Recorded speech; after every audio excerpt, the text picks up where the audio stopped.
Waduh, korupsi kuota haji ditaksir capai 1 triliun. KPK mengungkap kerugian negara akibat dugaan korupsi kuota haji mencapai angka fantastis ini.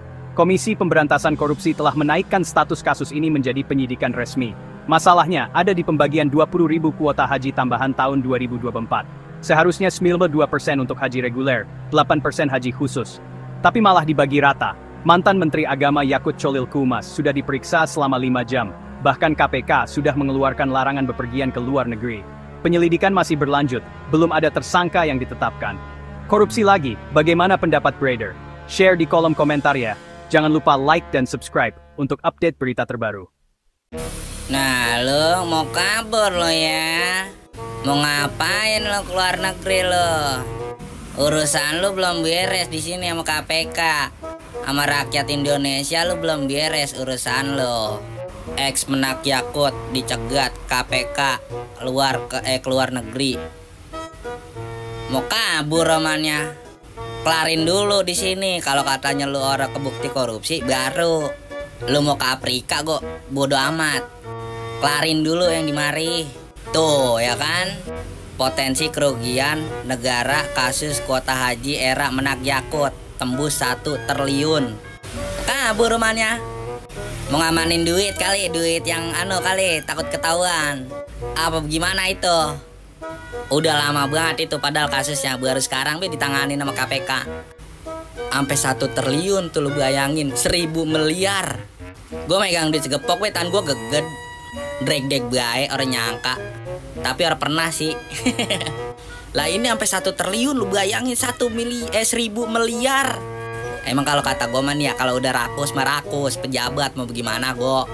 Mau dia ngejabat menteri agama gue tetap kalau rakus merakus ya. Jadi orang bisa dibuat patokan ya. Kalau walaupun dia menteri agama gue kalau rakus mah ya tetap rakus. Ini kita lihat nih bagaimana ujung-ujungnya ya kan. Jangan sampai dia keluar negeri takutnya hilang kayak siapa yang staf-staf apa tuh gue lupa. Bener banget loh. Tambahan kuota haji 20.000 orang yang seharusnya jadi berkah bagi jemaah reguler, justru berubah jadi permainan angka yang merugikan negara lebih dari 1 triliun. KPK menemukan pembagian yang semestinya 92% untuk rakyat calon haji reguler dan 8% untuk haji khusus, malah diutak-atik jadi 50-50, memotong jatah ribuan calon haji biasa demi memperbesar kuota haji khusus. Di balik perubahan ini, penyidik tengah menelusuri siapa yang memberi perintah dan kemana aliran uangnya, melibatkan pejabat Kementerian Agama hingga pengusaha travel.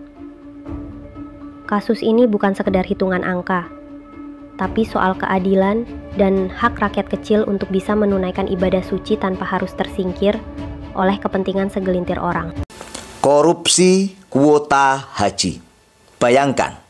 Ibadah haji yang suci yang sebenarnya, yang seharusnya murni untuk Allah, malah dijadikan ladang korupsi. KPK mencegah ke luar negeri mantan Menteri Agama Yakut Cholil Qumas, kemudian ex-staf khususnya dan bos salah satu travel besar di Indonesia. Dugaan kerugian lebih dari 1 triliun rupiah. Tapi tunggu dulu, ini bukan sekadar soal 1 orang atau 1 ormas. Tambahan kuota haji resmi dari pemerintah Arab Saudi dibagi 2. Reguler untuk rakyat, dan yang kedua khusus untuk travel.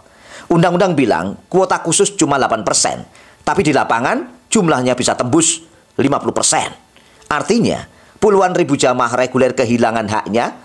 Kuota yang seharusnya untuk reguler dialihkan ke travel premium yang bayar lebih mahal. Negara rugi, jamaah sengsara. Kenapa ini terjadi? Karena haji dikelola bukan semata sebagai amanah ibadah, tapi sebagai pasar besar bernilai miliaran dolar. Kuota jadi komoditas, pejabat punya kewenangan, staf khusus jadi penghubung, travel jadi penerima manfaat. Semua punya insentif main belakang. Dan pasar ini nggak kenal apakah seseorang mantan ketua ormas keagamaan atau tidak, mantan ketua GP Ansor atau tidak. Kalau sudah urusan uang, semua bisa tergoda. Yakut memang mantan ketua GP Ansor, sering teriak NKRI harga mati, keras pada HTI, tapi ini bukan pertama kali kita lihat tokoh yang paling lantang soal nasionalisme justru tersandung kasus korupsi.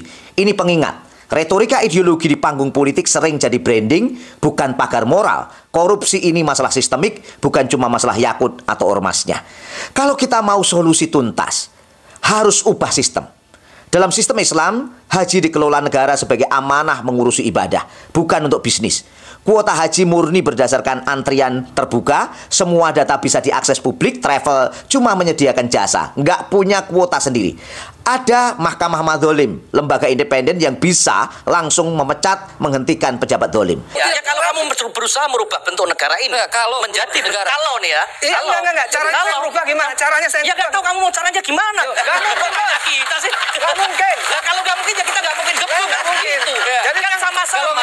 Ini kan ngomongin bullshit nih. Ansor sama Taruna Merah Putih akan turun paling depan. Ini ngomongin bullshit, Bos. Gimana cara saya merubah negara? Yuk dari tadi ngomong kalau. Caranya gimana? Nggak usah kalau, Bos. Ini namanya delusional, ini ngomongnya enggak. Yang ingin dikatakan Ahmad Dhani sebenarnya enggak, dia enggak ada, bahkan tidak punya niat sedikit. Makanya tadi saya bilang, tidak usah saya bilang, kalau memang nggak ada niat ya kita terima. Tapi kalau dia punya niat, Ahmad Dhani ngomong dulu. Ya, gitu ya.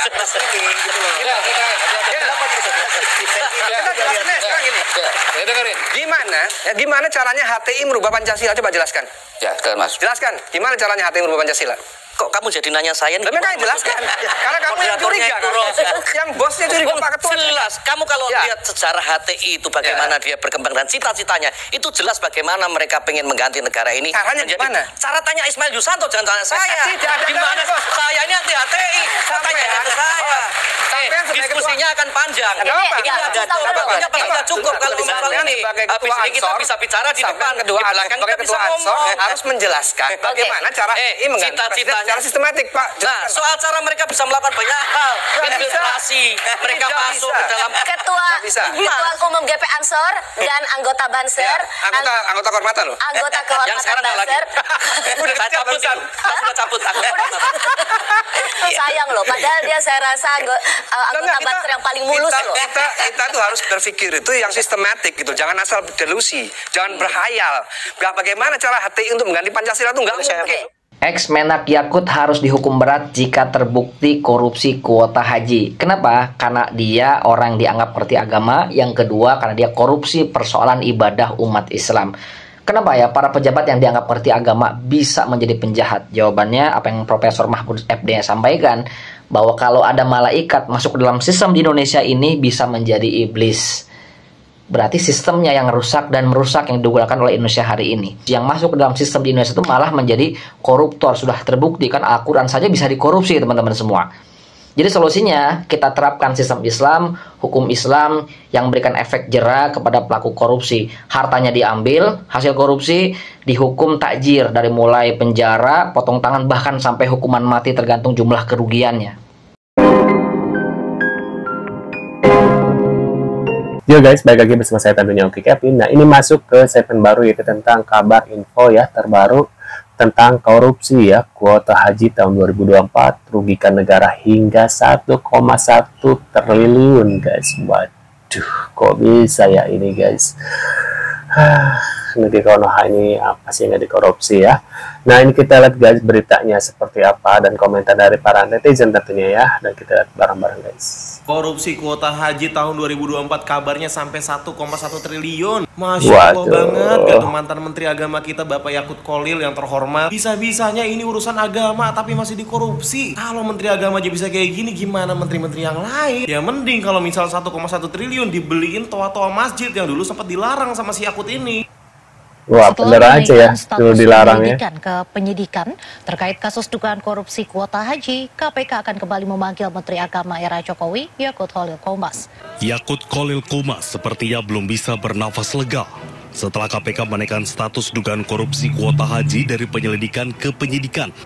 Komisi Anti Rasuah akan kembali memanggil Menteri Agama era Jokowi itu. Bukan tanpa alasan kenapa KPK berencana memanggil kembali Yakut.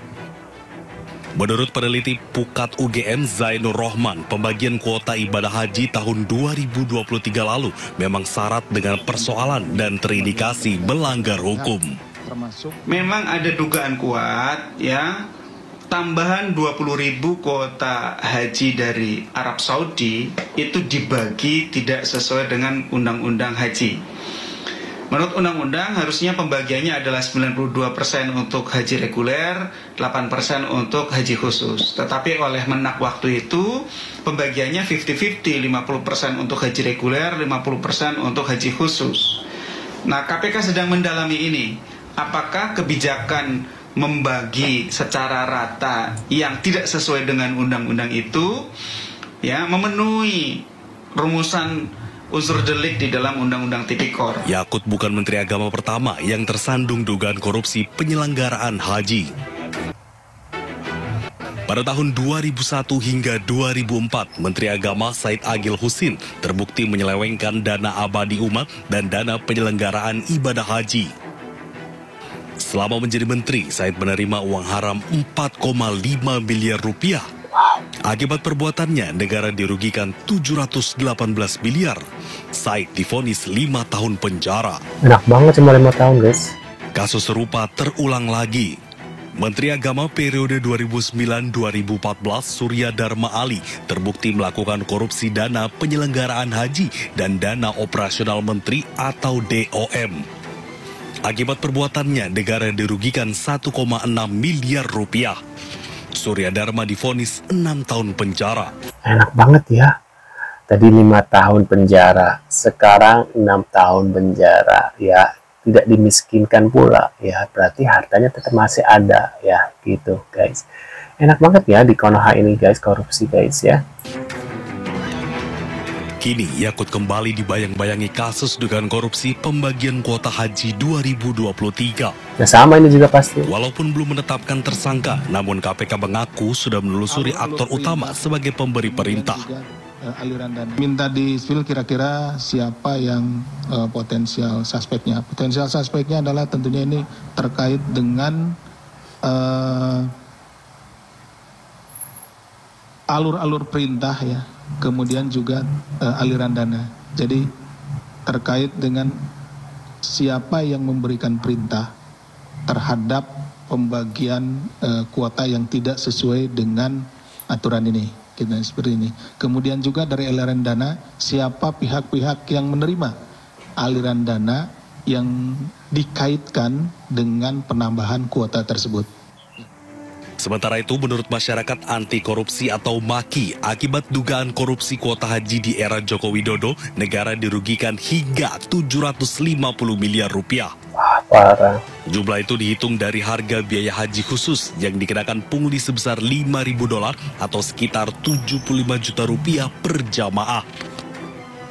Ada dugaan pungli sebesar $5.000 atau 75 juta terhadap perjamaahnya.